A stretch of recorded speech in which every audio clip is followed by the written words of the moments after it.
നാമത്തിന് മഹത്വം ഉണ്ടായിരിക്കട്ടെ. ഫിലിപ്പിയർ 2:3-5 വരെയുള്ള വാക്യങ്ങൾ.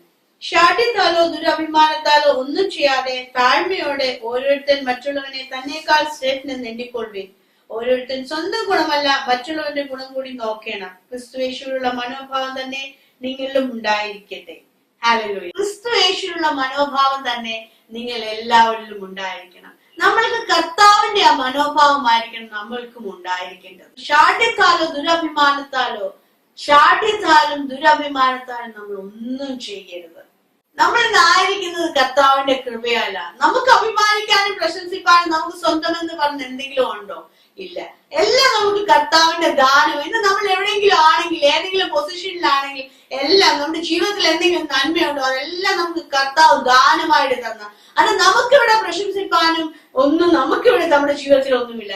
എല്ലാം കർത്താവിന്റെ കൃപയല്ല. ഒന്നും ചെയ്യണം. നമ്മൾ എന്ത് ചെയ്താലും നമ്മൾ താഴ്മയോടെ ചെയ്യണം. നമ്മൾ എന്ത് ചെയ്യുന്നോ, നമ്മൾ ആ ജോലി ചെയ്യുമായിരിക്കാം, കർത്താവിന്റെ വേല ചെയ്യുമായിരിക്കും, എന്തുമായിക്കോട്ടെ, ഒരു വ്യക്തിയെ സഹായിക്കാൻ ഒരു അവസരം കർത്താവ് തന്നതായിരിക്കാം. അവിടെയൊക്കെ നമ്മൾ എവിടെ ആയിരുന്നാലും താഴ്മയോടെ നമ്മൾ ചെയ്യണം. എങ്ങനെയാ താഴ്മ നമ്മുടെ ജീവിതത്തിൽ നമുക്ക് ഉണ്ടാകുന്നത്? മറ്റുള്ളവരെ ശ്രേഷ്ഠരായി കാണാനായിട്ട് നമുക്ക് കഴിയണം.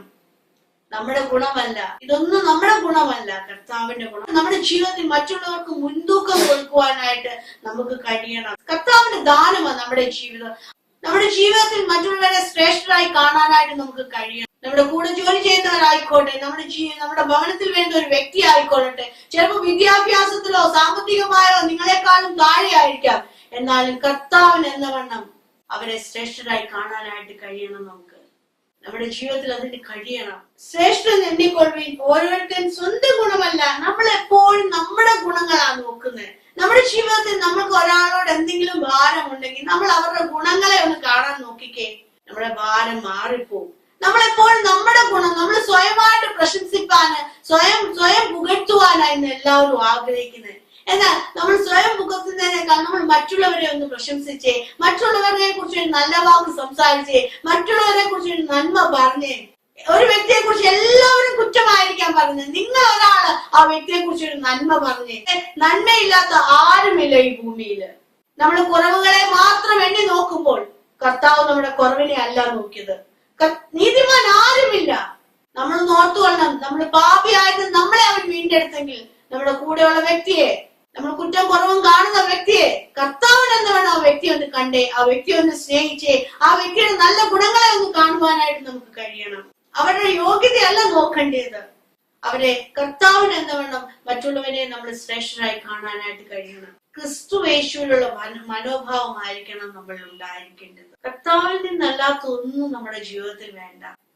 നിഗളം, താഴ്മയില്ലായ്മ, ഇതൊക്കെയും ദുഷ്ടന്റേതാ. കർത്താവിന്റെ മനോഭാവം, സ്നേഹവും സൗമ്യതയും താഴ്മയുള്ളവരായി നമ്മുടെ ജീവിതത്തെ മുന്നോട്ട് നയിപ്പാൻ, നമ്മൾ മറ്റുള്ളവർക്ക് മാതൃകയായിരിക്കാൻ, നമ്മുടെ ജീവിതം എപ്പോഴും ഒരു മാതൃകയായിരിക്കണം.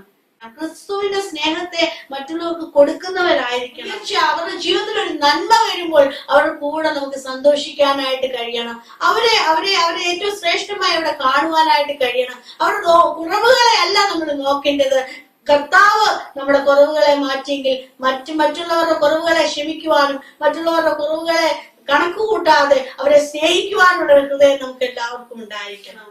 ഈ വചനങ്ങളാൽ ദൈവമായ കർത്താവ് നിങ്ങളെ എല്ലാവരെയും അനുഗ്രഹിക്കട്ടെ. ഒരു നിമിഷം പ്രാർത്ഥിക്കാം. പ്രിയപിതാവെ, സ്തുതിക്കുന്നു. ഈ അനുഗ്രഹിക്കപ്പെട്ട ദിവസത്തിനായിട്ട് നന്ദി പറയുന്നു. യേശുവിന്റെ നാമത്തിൽ കർത്താവെ എല്ലാ കുടുംബങ്ങളെയും ഓരോ വ്യക്തികളെയും യേശുവിന്റെ നാമത്തിൽ അനുഗ്രഹിച്ചു പ്രാർത്ഥിക്കുന്നു. കർത്താവെ, നിന്റെ സമാധാനത്താൽ നിന്റെ സന്തോഷത്താൽ ഇന്ന് പകലും എല്ലാ മക്കളെ നീ നിറയ്ക്കുന്നതിനായ സ്തോത്രം. സ്വർഗീയ സമാധാനം നീ പകർന്നു കൊടുത്തിരിക്കുക സ്തോത്രം. കർത്താവെ, എന്തെങ്കിലും വിഷയത്തോട് ആരെങ്കിലും ഭാരത്തോടെ ഇരിക്കുന്ന കർത്താവെ, ഭാരത്തെ എടുത്തു മാറ്റി കർത്താവിന്റെ സമാധാനം ആ ഹൃദയങ്ങളുടെ മേലപ്പാ നീ പകർന്നതിനായി സ്തോത്രം ചെയ്യുന്നു. ഹല്ലേലൂയ.